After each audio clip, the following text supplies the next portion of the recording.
Hello everyone, joining me this time is Ben Clinic, and once again I'm Caleb, and this week we're looking at one new player here, Nick. I believe this is his first week playing Legacy, playing against Jonathan Abbott, who has been playing for a bit of time now. Yeah, quite a long time. Have you seen Nick's zoo deck at all? Is it conventional zoo? Or? I got to see the start of it. He's got some Tarmogoyfs in there. He's got some Thalias as well for a bit of disruption, which I quite like. And he has the obvious card as well. Obviously, Nicardle and that's what I'm looking for there. Wild Nicardle. I'd be interested to see how the deck goes. I mean, I haven't from memory. Zoo was quite a big deck a number of years ago, but I haven't seen it top 8 anything significant in terms of SCG. We'll put up any recent big numbers, so it'd be interesting to see how it goes. What round in the tournament is this? This is the second round, so they're both 1-0. So they're both 1-0. So he's done well with it. Yeah, he's won at least one event. And I think, from what I recall, he's probably running it because it's a bit of a cheaper deck. It's not too expensive. I know the dual lands are like $60-$70 each, as opposed to the. He has a couple of shocks in there. He has a couple of shocks in there. Okay, that drops the price a bit. Yeah, which I mean, when you're playing the beatdown, you know, well, we turn one to Cardle usually implies you the beatdown. So I think he'll be fine running a couple of shocks if he plays it right. Yeah. And unfortunately, while we promised having hand cams for this week, due to some battery issues, Did you just cast a Nicardle for Plateau? Yes, I believe I was there for this. While technically that is a GRV, he meant to play his... So he did have the other land, did he? He has the fetch. Here we go. They're pointing it out now. Yeah. That being said, Underground into Deathrite Shaman, maybe my favourite play in Legacy. It's severely unfair. Yeah, that's pretty much the most brutal turn 1 play you can ever see come out. Like, I've got a Wild Nicardle on turn 1. Well, here's something that's just going to chew through everything that you put into your graveyard. Power out my Liliana on turn 2. Yeah, turn 2, sack your Nicardle. Seems good.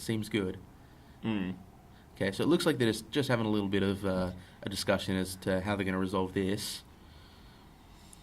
Yeah, he's just played the wrong land here, but he does have an appropriate one in hand. Okay. And he's going to fetch for that. All right. Which, I mean, it does change it a little bit. It is somewhat of a deal, but first time playing Legacy, first time on camera, probably cut him a little bit of slack. Here we go. There's the Windswept Heath. Okay. And I believe he fetches one of the shock lands that we mentioned. Okay. And obviously would have taken 2 for that. So even if you're not going to use it, maybe you should just sort of take the 2 to keep it a little bit fair. But here we go. That's what he does. Yeah, so down to 17. Bit of a bit of a misplay there, and that shouldn't usually happen. But like we said, it's Nick's first week playing Legacy. So welcome to Legacy, Nick, and you've done well to win your very first event, especially with... Not too bad at all. A Nicardle. Excuse me, well, the Nicardle in play, but with the Zoo deck in such a... Here we go, Quasali Pride Mage. Nicardle coming in for 4. That's a lot of beats. That's a lot of beats. Yeah, I'll take 3 for 4 damage. If we see a turn 2 Lily here, though, this will be brutal. I don't really know if that's going to be that powerful against him, because... He's Okay, so what has he done there? Cast Hymn to Torak, I'm assuming. It's off camera, but very, very other little reasons to do that. That'll chew through. 2 there. Okay, so what are we seeing? Double land. Takes out a Wasteland, which is good. And I think that might have been a Caracas. I actually think it was a Sacred Foundry. I got a quick look at it. Yeah. It looks a lot more like that. Which, I mean, he has all these colours, but you do want to sort of curve out. Is there anything in this deck that's a 3-drop from memory? Not that I saw, but with the Thalia in play, that certainly could be the case. Oh, of course, yeah. But he's got 3 land here, and that's gonna be really good. He's curved out nicely here. Yep. Quite nice. Actually curious to see what Jonathan could do to bring it back here.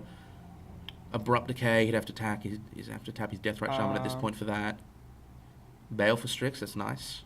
Yeah, that sets him up for a bit. He can... I suppose he can always... you can chump quite well with a Baleful Strix. But he's got that Kasali Pride Mage, so he can always swing and go for the sacrifice if he really wants. Of course. And the not irrelevant, Wilder Cardle is a 2-2 right now because he took out that Plateau.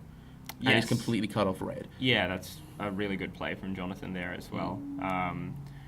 Shutting down one of his colours and reducing the power and toughness of one of his creatures is pretty great. Okay. But Thalia does have first strike, and so it's a 3-2 with that Exalted. Yeah, that's real nasty. I'm not actually sure what... Block. He's going to be under 10 right now, doesn't he? And a Goof comes down. Well, he took 4 first turn and then 5 the next turn, so... Yeah, I would say 7. Yeah, something like that. I think he has 1 out right now, because he has curved out quite nicely. This is going to be quite difficult to come back. I'd say his 1 out is to hit a Toxic Deluge. Yeah, which we have seen a lot of Shardless Bugs running him as a 1 or a 2 of in the main. Yeah. Because it is just a phenomenal spell. Well, it deals with those True Name Nemesis, which is great, and something that you don't really have a lot of. No, not at all. And I think, Bug obviously has access to Golgari Charm in the side, if that's something they want to do to help with the True Names, but you can't really run Golgari Charm main. You can, but I think Toxic Deluge is going to help you in a lot more matchups, but still has the side effect of helping with that. Absolutely, and it'll also deal with some other cards, like, by the way, we've just seen Jonathan... playing opposing Goyf. Yeah, so that's going to shut him off for a bit.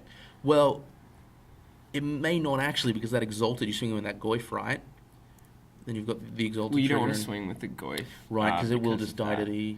Oh, but then you guess you could sack Quasali Pride Mage, take that out of the mix after you've done it, so you've got the Exalted trigger. And because there's only lands and 1 sorcery in the graveyard as well, those Goyfs are only 2/3s.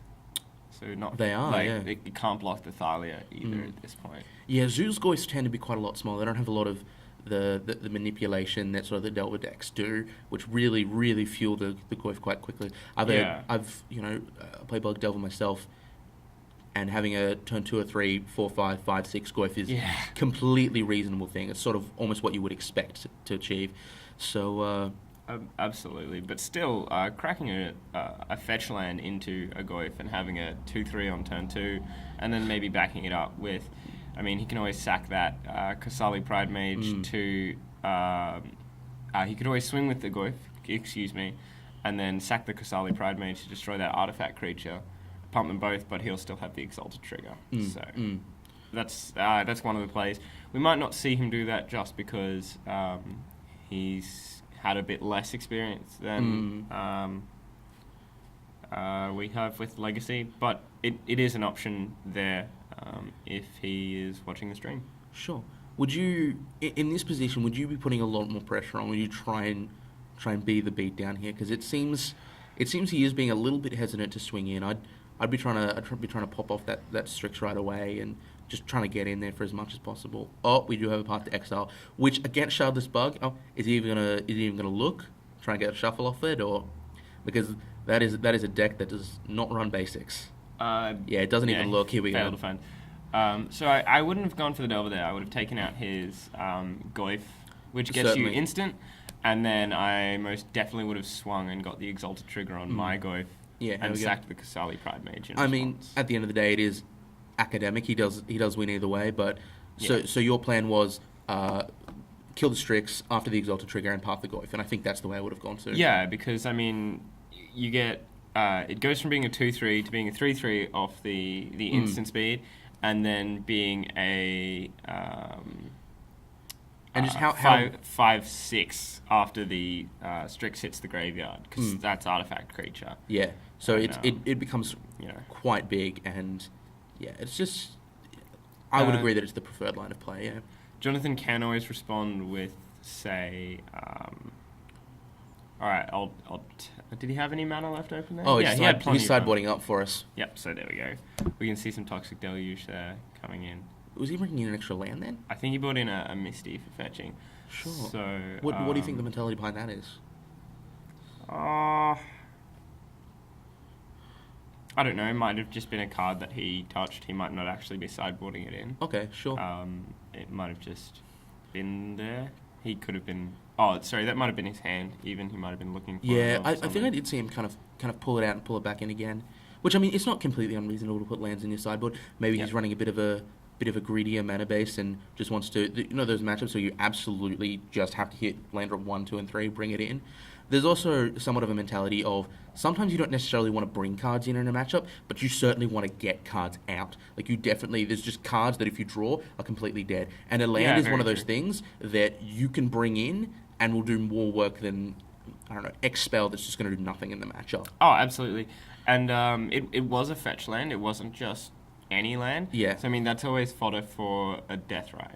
Exactly. So, Yeah. like we said, it could be a turn 1 death right, Yeah. into fetch, into turn 2 Liliana. And as we saw That there, we is actually just saw brutal. it was turn 1 underground, turn 2 Bayou. Neither of those fetch. So maybe he is Yeah. running a lower density of fetch lands, Yep. which is completely fine. Yeah, that's just another way that Jonathan has options to bring those in, basically. And Shardless BUG is, I think, one of those decks that hasn't been... There's a lot of little bits of tuning here and there on the numbers. Something like Rug Delver, no tuning. That deck is basically cemented as what it is. You're going to go see a Rug Delver deck, and it's going to be exactly the same. Yeah. But there's a couple of options with Shardless BUG. You see some people running No Toxic Deluge, running 2. Baleful Strict. I've seen people run, Spheres 1 or 2. I've seen people run the full 4. Yep. So that's one of the decks where the cards are pretty much cemented, but the numbers change a little bit. And it's just sort of what you want to do. Yeah.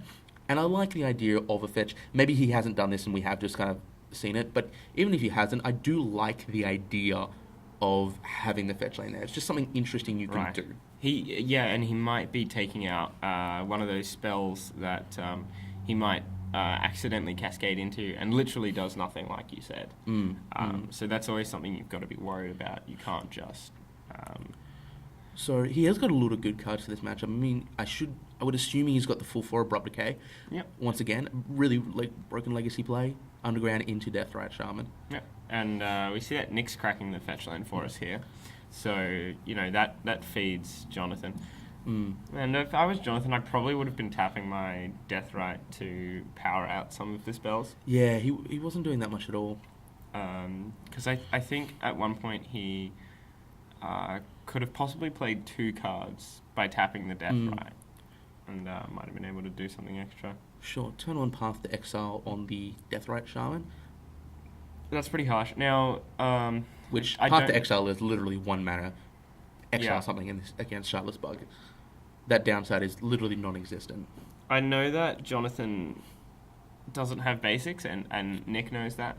But I'm not a big fan of casting Path to Exile in your turn at any stage. I've had it happen against me before, and I was being very greedy and only running 2 lands in a very high curve hand. But I played a turn 1 aggressor that he couldn't deal with and Path to Exile, and that got me my 3rd land drop. And so on turn 2, I powered out the 2/2 from Innistrad that makes angels. I've forgotten the name now.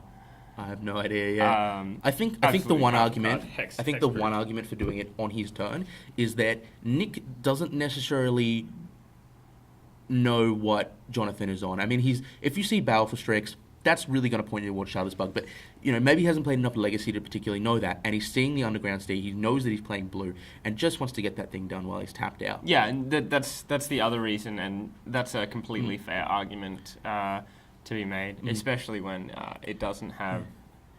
Yeah, it still has summoning sickness, basically. If you know he's on Shardless BUG, I mean, the deck has 4 pieces of counter. It runs the 4 Force of Will, and that's it. So I would play a little bit riskier and do it on his turn. It doesn't really matter. Yeah.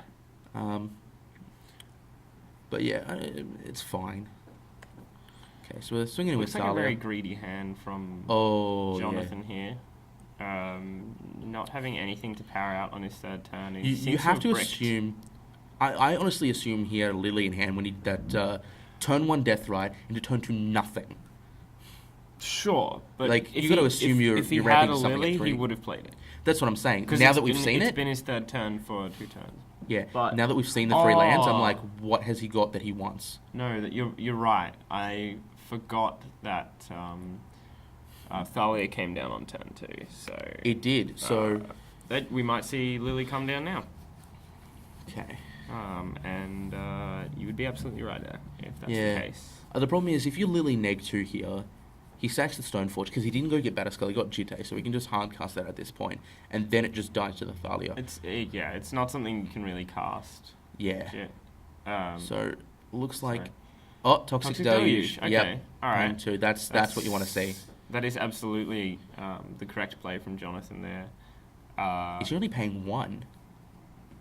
Oh, I do not like giving... Alright. You can... If he plays another land, he can Jite equip swing. Yeah, That's not... it's 1 life. I definitely would have paid the extra life to Yeah, not have counters on Jite. paying 2 life to ensure that absolutely nothing is going to Step links. Yeah.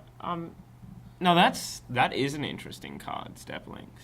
I'm a big fan of it, personally. That's the landfall +2/+2, is it? +2/+2, yep, Yeah. from landfall. So if you fetch a land, it's 4/5 effectively, which can deal with the Goyf sometimes. It certainly can. It can quite evenly trade with a Goyf. And if you sort of brick on fetch lands, you can just store them up for a couple of turns, and you can use it as an effective blocker, Yeah, just crack, as crack, a great crack. swing.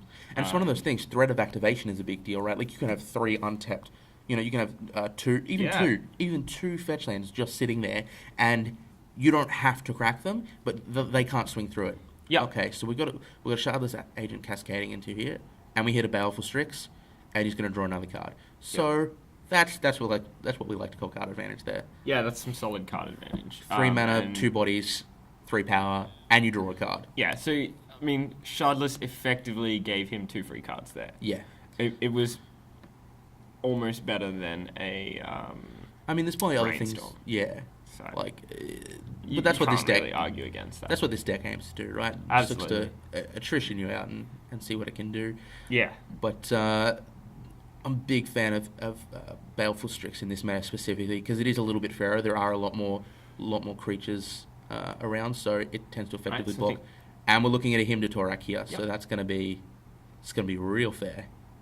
Yeah. Okay, so we hit a Quasali Pride Mage, which could have blown up either of those and will now not do so, and another Step Links. Yeah, so Which- that's really set him off creatures, which is great. And double Step Links, that's real nasty when you start combining that with fetches. Each fetch represents +4/+4 between the two of them, so... So he's playing Sacred Foundry untapped by the looks of things, which Okay. I don't know what's in his hand, but I can't see anything really going up to 4. I think it's Unless he more wants equip to- Jite yeah. and do something else, right? Yep. That's Like, I very mean, fair. you equip Jite and swing with even... Yeah, probably with the Step Links, which has now got that trigger. Whichever one he blocks with, you neg out the Jite and kill the other. And then you've just got your board complete. Stoneforge Jite is not a lot, but it's usually enough to get the job done. When he's got nothing. He's going to block whichever creature. Yeah. I personally. Oh, I did not see this coming. Okay. Very nice. All right. Okay. So that changes quite a lot. But if he hadn't have had that, I definitely wouldn't have put the Jit on the Step Links. I would have been putting it on the On the Stoneforge? Stoneforge. Then if he blocks with... Oh, because then you can neg one, the... Yeah, I see where you're going. It forces you to block with the... You can... If you block with the Shardless, you neg one, each one with the triggers on Jite. So you still wipe the board, but you only lose a Stoneforge as opposed to losing your Step Links. Yeah. Which, once Stoneforges come into play, especially when you're getting a Jite, it's done its job. Yeah. So it's effectively you're good from every point onwards there. That's why I would have done it with Stoneforge. Now, No, I was initially on the Step Links plan, but I agree with you. I think that's a slightly better line. Has 2 counters on it now because he did block with the Shardless. And it's a 2/3. It's a 2/3, so that's going to get the job done, I reckon. What do we know approximately Jonathan's life total at this point? Like what hits has he taken? He's paid 1 for Toxic Deluge. He has Jace. There's Jace. Jace the Mind Sculptor, better than all. Fetched anything himself. Okay. And there's a Disfigure, Disfigure, which that's is going to gonna be do a good. lot of work against that that step links there. Yeah, hopefully what we're going to, I'm trying to think of a way that he could, try and get him with activations. Because he's not going to, he's not going to do it, hold priority, do it again. He's going to let each one resolve, correct? In terms of the GT activations. Like, that's how you'd really have to get him. Yeah, that's, yeah. Which I can't imagine he's going to do. But even harder than that is, if Nick drops a land here, he's going to have to respond with the Disfigure. And if it's a fetch land, it looks even worse for Jonathan. I mean, then you just take one counter of the GT and swing. So I don't think Disfigure is going to help at all with the step links. I think it's a card that he wants to keep, but it's going to be difficult to play with. It's certainly not looking in Jonathan's favour. I'm surprised how good this matchup is for Nick. Like, he seems sort of unstoppable. It seems like Shardless is just sitting there and really... Well, I don't know if it's maybe some of the decisions that Jonathan's made, like that Toxic Deluge for one... I really was not a fan of that. Yeah, if you had paid one extra life, he'd be one less creature ahead, and that Disfigure would be doing a lot more. Because you'd be able to activate it in his upkeep and leave him with nothing to swing at you. Or even doing it end of your turn, so he has to use the counters, and then he doesn't have them on your... There's a lot of... I'm not sure if he'd be any better off, but the game would look different. Yeah, absolutely. Now, Nick's removed the counters there, and since he did it in one swoop, if I was Jonathan, I'd be inclined to Disfigure. I might be inclined to Disfigure anyway, and that drops it down to at least being what... Okay, and here we see him doing that. We see him... He removed both, and this is kind of one of those things where, is it shortcutting, is it misplaying? Yeah. I'm not really... Oh, no, he hasn't actually gone to play it. I think he's done something else. Yeah, okay. It's happened. It looked like maybe he was just trying to show it to us. Yeah. Yeah. But if he had have used the Disfigure, it would have offset at least one. So he might have gotten away with... He was swinging at Jace, though, so either way that was lethal. No, because if it's a... Disfigure's a -2. Oh, it's a -2, isn't it? It's not... I'm pretty sure, yeah. I do believe you are correct. I played in my sideboard. I should really know that. Yeah, I do believe it is -2. So yeah, so it would have gotten away. Yeah, that would have allowed him to have one more brainstorm off Jace, or even a tick up. A tick up isn't the worst because you can. Then you keep forcing them to attack Jace. Yeah. You can't leave Jace unattended. Yeah. So it buys him another turn, and it's almost a fog effect at that point. And here's another reason why we should have seen that Toxic Deluge for 2. He's played another... played another Stoneforge. And been able to... get the Batterskull and instantly put it into play. Yeah, absolutely. And look, there's another example of... Yeah. Liliana's too late. Liliana. And it would have done more if he had done that Deluge for 2. I still think this game looks bad for Jonathan regardless of whether he Deluged for 2. But I would have definitely have done it. He would have had a lot more time. He would have... been in a lot better position. That Batterskull wouldn't be down right now. No, it wouldn't be. You'd have an extra full turn before you'd see it. And he'd possibly even have the Jace. So, I mean, double Planeswalker is going to be bouncing and making you Jace, bounce sacrifice. the token, that's a thing. But even Jace, bounce your other creature, make you sacrifice something that you don't want, is a lot better than I've just got a Lily that's not doing great. Yeah, that Lily I mean, does Nick even care about the Lily at this point? Take up, discard, swing past, who cares? Yeah, he's just going straight for Jonathan here, because Lily's still in play. And he's probably swung with that Batterskull as well, which is... I would assume he has, yeah. I can't imagine... I don't know what Jonathan's life total is here, but I'm not imagining it is at all high. Yeah. He'll be facing lethal next term, I would assume. He took a bit from that Step Links. But Step Links only has 2 counters on it, which means he's been active... the GT has only got 2 counters on it, which means he's been actively using it to pump up that Step Links. Yeah, absolutely. Which means it's been a 4-5 every time. And a 4/5's nothing to scoff at. I mean, Not at all. It's going to hurt. That'll get the job done. And punching with the Batterskull as well is even more dangerous. So, what has he got off the top? He's used one Deluge. We have to assume he's probably got a second somewhere in his 75. So he's maybe still got that as an out. But Yeah, that's the game. Nick extends the hands. Yeah, so he's responded by just Helix Bolt, I think that is. No, that's just a normal Lightning Bolt. Normal Lightning Bolt. Yeah, so that's Legacy for you. You know. There's a lot of plays that you've got to make, and you've got to be very aware of. And let's not pretend that Jonathan didn't do a good job. We're just talking a couple of things here or there Yeah. that maybe we would have done differently, and you know what, maybe we're wrong. And yeah, absolutely. I don't Maelstrom like. Pulse. I really don't like the idea of bringing that in. That's a very, very costly removal spell in terms of. Well, so is Toxic Deluge. It's 3. We saw Deluge is a board wipe, though. I think that's the distinction. right, but I don't think Maelstrom Pulse is that bad when Nick's playing a lot of 4-ofs. He is. That's true. There's a lot. Okay. Like, I'm assuming the Cattles would have been 4-ofs. Oh, Goyce would have been 4-ofs. Yeah, definitely 4-of Goyce. We saw at least 2 Loam Lions come down there. We did see 2 Step I'm Links assuming as well. 4 of... excuse me, yeah. Step Links, not Loam Lions. So it's not a terrible card to be putting not at all. in. And there were 2...